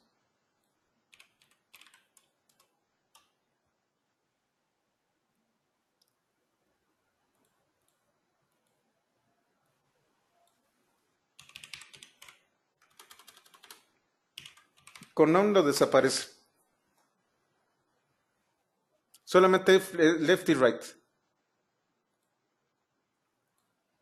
Ahora, además de esto, tenemos la visibilidad. Define si un elemento es visible, si está escondido y si está colapsado en caso de tablas. ¿Qué significa visible? Vamos a utilizar el ejemplo similar, este de aquí. Voy a copiarlo.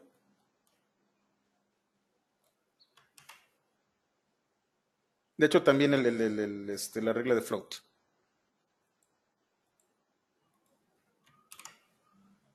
Este va a ser ejemplo 6.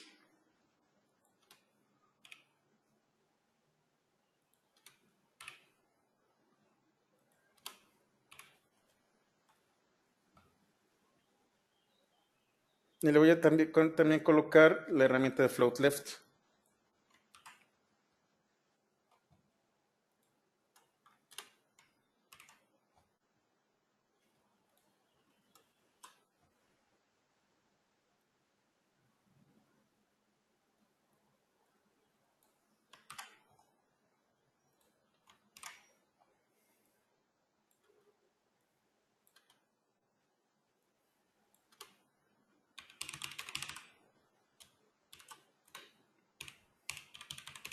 Hidden lo que va a hacer es esconder. Ah, perdón, se me olvidó el HTML.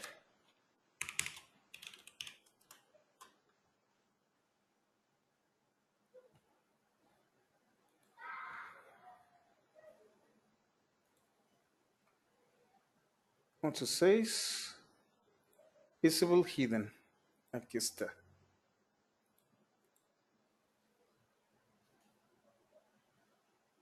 11.6, 11.6 contenido. Si es correcto, aquí está.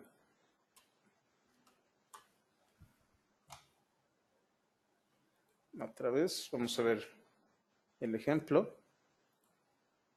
Ah, es visibility, perdón.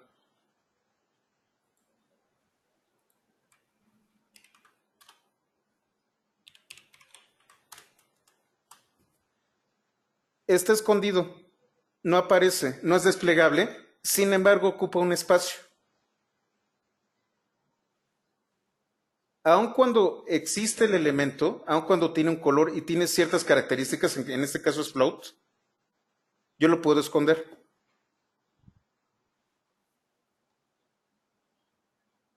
Esto es cuando yo quiero, por ejemplo, si utilizo el famoso hover, yo me coloco encima y podría colocar una regla para que en lugar de hidden fuera visible. Y entonces se puede ver únicamente cuando coloco el mouse encima. Vamos a hacerlo.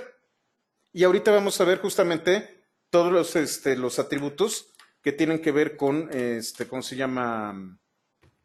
Ay, se me fue el nombre, con eventos.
¿Me escuchan? Hola, ¿ya me escuchan? Ah, ok, perfecto. Algo pasó. De hecho, pasó algo muy raro. No sé qué le pasó a la máquina. Se me congeló. Bueno, ok. Vamos a generar una regla rápido. Ya es un poquito tarde.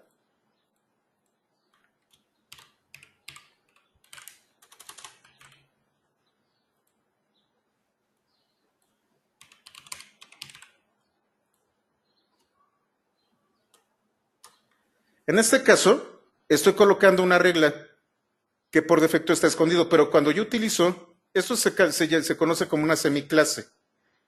Cuando utilizo la semiclase hover,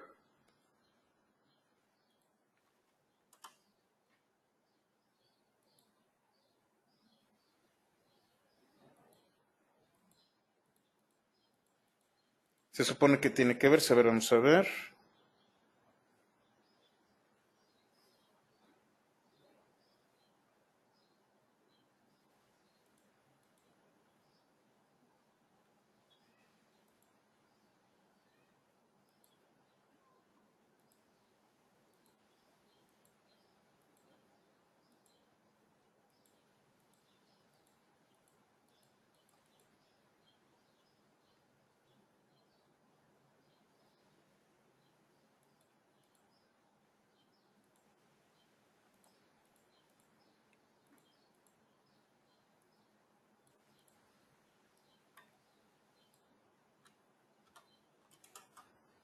No, parece que no me deja. Bueno, vamos a dejarlo así, vamos a dejarlo con Hidden y vamos a trabajar sobre estas pseudoclases.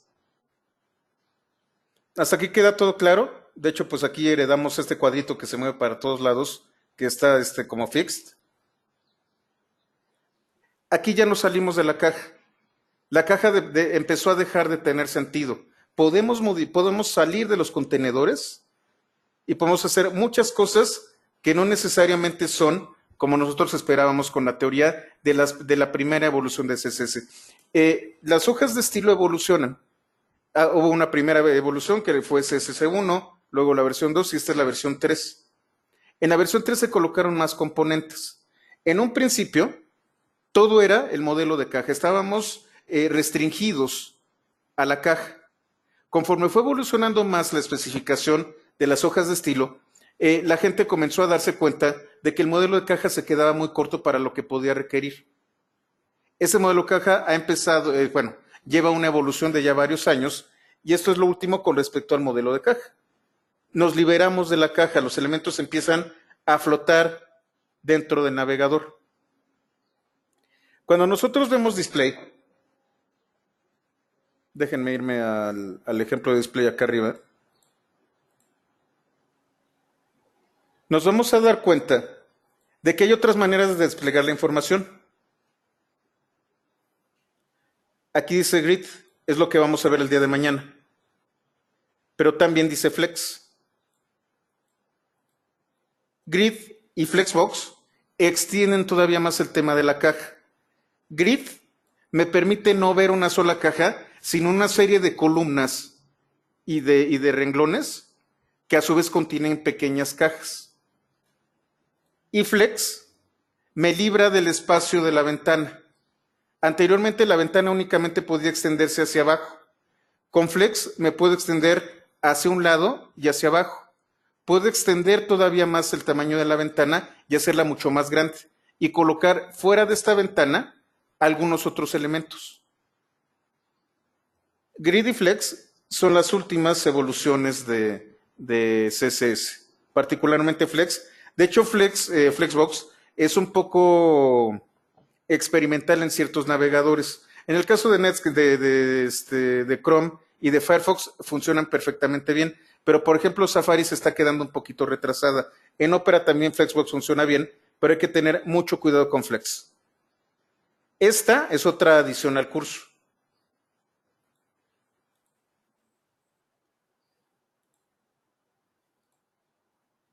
¿Hasta aquí queda todo claro? ¿No hay demasiada confusión?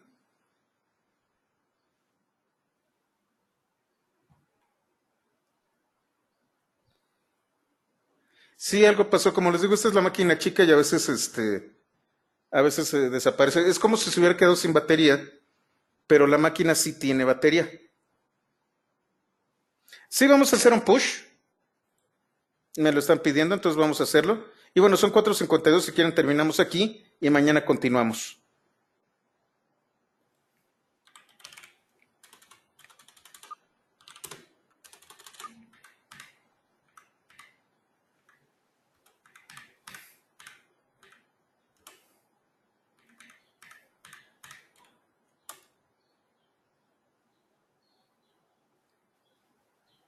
Listo, ya con esto ya tienen la última versión de los apuntes. Entonces, los apuntes ya están con la última modificación de despliegue y visibilidad. ¿Qué sigue? Vamos a ver eventos e inserciones. Vamos a hablar del selector hover, que hemos estado hablando mucho de él, pero que no lo hemos utilizado. Link y visited, que es para enlaces. Target, que es muy interesante, lo van a ver. Y que me permite a mí insertar contenido. Yo puedo utilizar un selector y decirle, ¿sabes qué? Este texto que tú tienes aquí, le voy a insertar un contenido en especial. Con before, after y la propiedad content, yo puedo añadirle contenido antes o después de cierto elemento identificado por un selector. Puedo modificar la manera de los eventos del puntero sobre una zona específica. Y puedo habilitar o deshabilitar la selección de elementos. Adelantándole un poco, si ustedes se han ido al sitio de AliExpress y por ejemplo buscan, no sé, qué sé, bueno, MicroPython.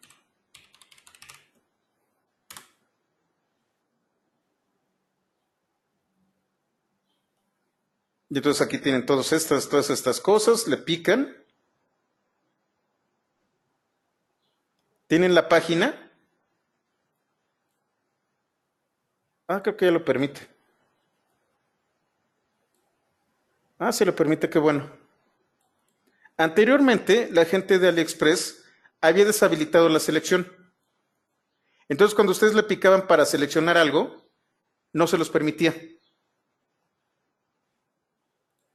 Eso es con User Select. Yo puedo decirle a mi sitio, ¿sabes qué? No quiero que me copien tan fácilmente. Entonces deshabilito el User Select y ya no puedo seleccionar texto o contenido. Eso es lo que vamos a ver el día de mañana. Vamos a ver Hover, vamos a ver Link Visited, Target, y vamos a la parte bien bonita de todo esto, que es mi favorita, que son transformaciones, transiciones y animaciones. Aquí me voy a ir un poquito más rápido, afortunadamente los apuntes los tengo mucho más completos, así que no voy a perder tiempo. Pero yo puedo rotar, mover, escalar, hacer perspectivas, puedo hacer muchísimas transformaciones de los elementos, mucho más allá de la caja. Siguen siendo objetos bidimensionales, pero que puedo transformar. Y ya teniendo hover, ya teniendo efectos, ya teniendo ¿cómo se llama? Ya teniendo eventos y todo este tipo de cosas, yo puedo generar transiciones y animaciones.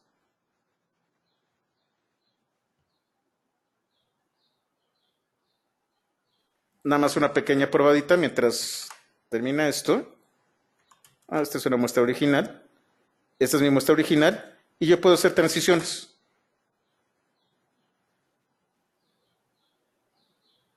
Me coloco sobre el elemento y utilizando una regla de hover, yo puedo modificar ciertas propiedades.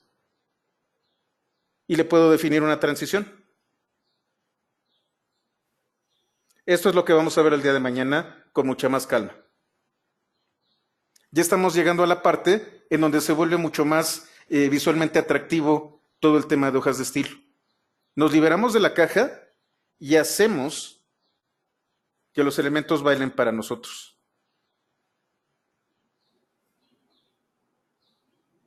Esto viene mañana.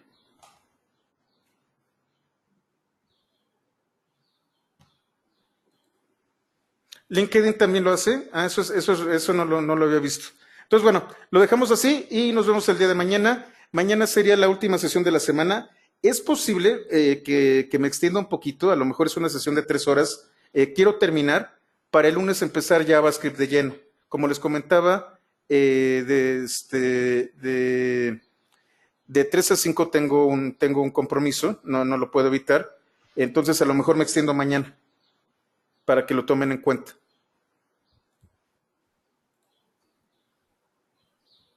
¿Ok? ¿No hay problema? Perfecto. Bueno, entonces nos vemos el día de mañana y muchísimas gracias.